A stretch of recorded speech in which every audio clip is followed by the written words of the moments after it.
So when they needed us, we could fight the battles that they never could.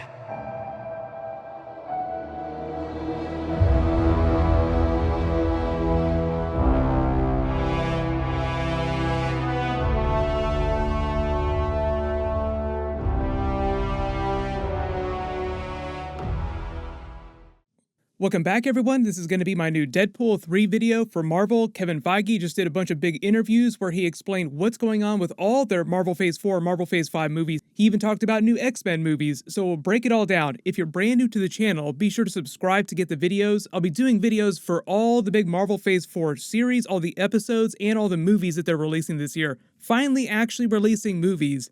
We're doing a Disney Plus giveaway. All you have to do to enter is be a subscriber and let me know which characters you want to see cross over into Deadpool 3. But if you have no idea what's going on, the big announcement that Kevin Feige just made is that Deadpool 3 will be rated R and it'll be set inside the MCU in a much bigger way than any of us expected, so it was a bit of a surprise. Just because the Deadpool movies are such a hard R, even though Ryan Reynolds, per his comments, said that they leave a lot of stuff on the cutting room floor. There are a lot of jokes that they wind up cutting out of the movies. Yeah, you could fill a gymnasium with some of the jokes that got cut out of Deadpool 1 and 2 that would get us all arrested or turned into some sort of Disney liquid. And previously, everything that Kevin Feige had said implied that Disney wanted all their proper MCU Marvel movies, the real big ones, to be firmly PG-13, just to maximize the potential amount of money that they could earn. They want you buying 4 tickets for all your family members. They don't want you just buying 2 tickets to their movies. My stuntman's about to fuck you up. But this is Kevin Feige's official statement. He says, it will be rated R and we're working on a script right now and Ryan Reynolds is overseeing the script right now. It will not be filming this year. Ryan is a very busy, very successful actor. We've got a number of things we've already announced that we now actually have to make, but it's exciting for it to have begun. Again, a very different type of character in the MCU, and Ryan is a force of nature, as we can all see, which is just awesome to see him bring that character to life. They actually announced a little while ago that they hired the writers from the Bob's Burgers TV show. I don't know much about the writers themselves, but it's a great show, so I'm sure they'll do something really cool with the movie. But the reason why Ryan Reynolds is overseeing the script himself is because he's become so powerful with the success of the Deadpool movies, so he has a lot of control over what the story is, what they do with the character, and what they do with the overall look and feel of the movie as well. We have that new Fantastic Four movie coming up. Obviously, Kevin Feige announced originally Deadpool 2 was going to be a big Fantastic Four movie crossover, but it was going to be Fox's 2015 version of the Fantastic Four. So to give you an example of how powerful Ryan Reynolds has become, that was when Tim Miller was still on the project. Remember, he wound up leaving Deadpool 2 because basically Ryan Reynolds wanted to take the movie in a different direction and do all the X-Force stuff that you wound up seeing. He was always really involved with that first Deadpool movie, but after the first one blew up, that's when the studio pretty much told him he could do whatever he wanted. And even though Kevin Feige and Marvel probably will have notes about how they cross over with MCU stuff, mostly Ryan Reynolds is still pretty much allowed to do whatever he wants to with the movie. So even though it's Marvel and Kevin Feige's movie, Ryan Reynolds himself is also just as responsible for the creative of the film.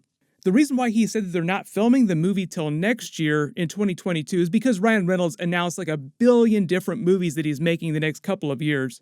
So that just means they're going to finish the script and the story this year, film Deadpool 3 next year, and then release it sometime during 2023. So the earliest that Deadpool 3 could potentially come out would be that February 2023 date in this Marvel Phase 5 schedule they announced. So zoom in and enhance here, we actually know what a lot of these mystery movies are going to be. So for example, there's no more February 2022 movie. That's Doctor Strange 2 Multiverse of Madness, and it's coming out in March. May 2022 is Thor 4 Love and Thunder. July is Black Panther 2. Kevin Feige also said a lot about what's going on with the story of Black Panther 2 and how that's going to be different because of Chadwick Boseman's passing. I'll probably do a separate video about that at some point in the future too.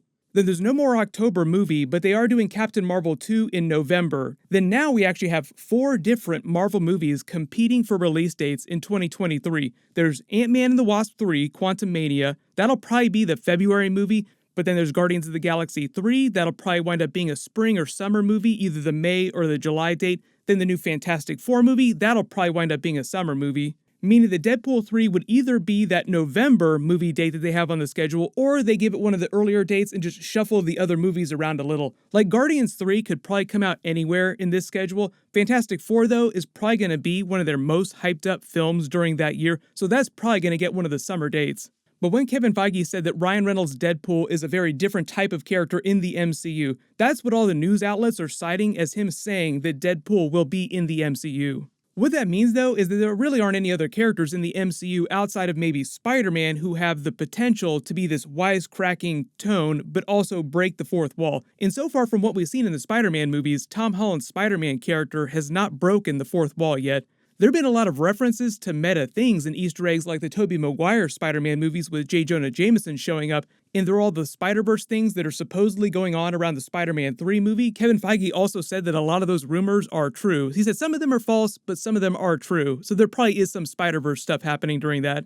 But none of those Easter eggs or those references are really big fourth wall breaks in the traditional sense. The fourth wall break is really like when Deadpool turns to the camera, addresses the audience, and then addresses the fact that he's a fictional character in a movie. So you have to picture a big Avengers movie like Avengers 5 or Avengers Secret Wars, where you have this giant big action scene and then it pans to Deadpool and he turns to the audience and just comments on the big battle that's happening. Like, can you believe that this is happening? What's going to happen, though, because the movie will be rated R, thankfully, he confirmed, is that it kind of limits the crossovers that they can do with Avengers characters, the way that those go down. Deadpool can reference anything he wants, everyone, including Disney people in real life, like Kevin Feige, even Stan Lee, may he rest in peace. Wow, nice suit. Zip it, Stan Lee! Deadpool can make fun of all the MCU movies, he can make fun of Iron Man dying, snapping in Avengers Endgame, and he can make fun of the fact that he himself is not getting paid as much as Robert Downey Jr. got paid to make the Marvel movies. But like Robert Downey Jr. himself wouldn't cameo, Spider-Man is also kind of a harder sell because I know everyone wants to see Deadpool and Spider-Man crossover. When you talk about Spider-Man showing up in movies, the thing about that is that you have to get Sony involved and get them to approve what you do with the character because they technically still own it, even though they're sharing him with Marvel. So if we see any kind of big Deadpool-Spider-Man crossover, it would be more likely that it would be Deadpool crossing over in a small cameo during a Spider-Man movie instead of the other way around. Like they meet each other during Avengers 5, then later Deadpool pops up in a Spider-Man post-credit scene of some kind, just in a later movie. The other funny thing that they can do that's kind of a workaround for this is they can actually have Tom Holland help promote Deadpool 3. Like he can do the funny videos that Hugh Jackman does with Ryan Reynolds all the time. And if you remember a couple years ago, they actually did a big Spider-Man name drop during a Deadpool trailer when they were promoting Deadpool 2. So Deadpool has referenced Spider-Man before. Phone it in. Listen, this thing only goes to 11. So beat it, Spider-Man. God, I should have asked NSYNC. The other big thing about Marvel releasing a rated R movie and actually putting a Marvel Studios logo on it is that it actually gives a lot of people hope that they might do the new Blade movie with Mahershala Ali as a rated R film. And speaking of Blade, Wesley Snipes made a Twitter post the other day responding to a fan saying that he would always be Blade. So wouldn't it be cool if he actually cameos in a future movie as the Blade from a different universe? Because so much of Marvel Phase 4 is relying on all these big multiverse tropes. During a recent press junket for WandaVision, Kevin Feige also refused to explain when they're transitioning from Marvel Phase 4 to Marvel Phase 5, but I do feel like by the time we get to Deadpool 3, we will be in Marvel Phase 5 territory. Most of Marvel Phase 4, especially starting in WandaVision, is all sort of setting up the concept of mutants inside the MCU, mutates, or however you want to think about it.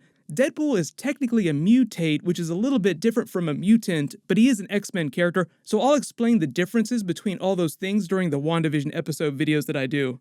Because Kevin Feige also did kind of confirm, because of all the House of M stuff that they're doing in WandaVision, that it would also help slowly set up the new version of the X-Men movies that they're going to be doing inside the MCU eventually. He said behind the scenes, they've spent a lot of time talking about their new X-Men movie that they're developing, but they haven't announced any kind of director or castings or anything like that. So even though we're going to hear all this Fantastic Four movie stuff in the next couple of years, it'll be a while before we hear legit MCU X-Men stuff, but there'll be a lot of Easter eggs in the Marvel Phase 4 project, so I'll just point those out as they show up in movies and Disney Plus series. The other thing that they're probably going to wind up doing is they probably will do the Once Upon a Deadpool treatment for Deadpool 3. Release a PG-13 cut of Deadpool 3 after the R-rated cut comes out in theaters. The funny thing about Once Upon a Deadpool, though, is they actually were making that while the Fox-Disney deal was in the process of finalizing, so that's why Ryan Reynolds actually referenced all the Disney stuff during those promos.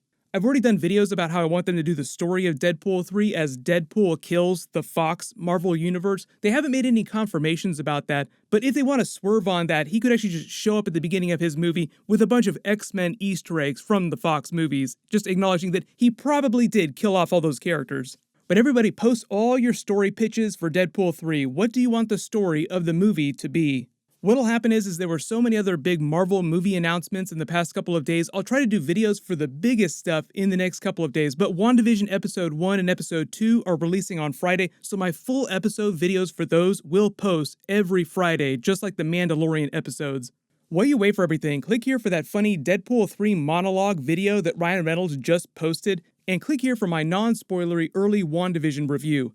Thank you so much for watching, everyone stay safe, and maximum effort.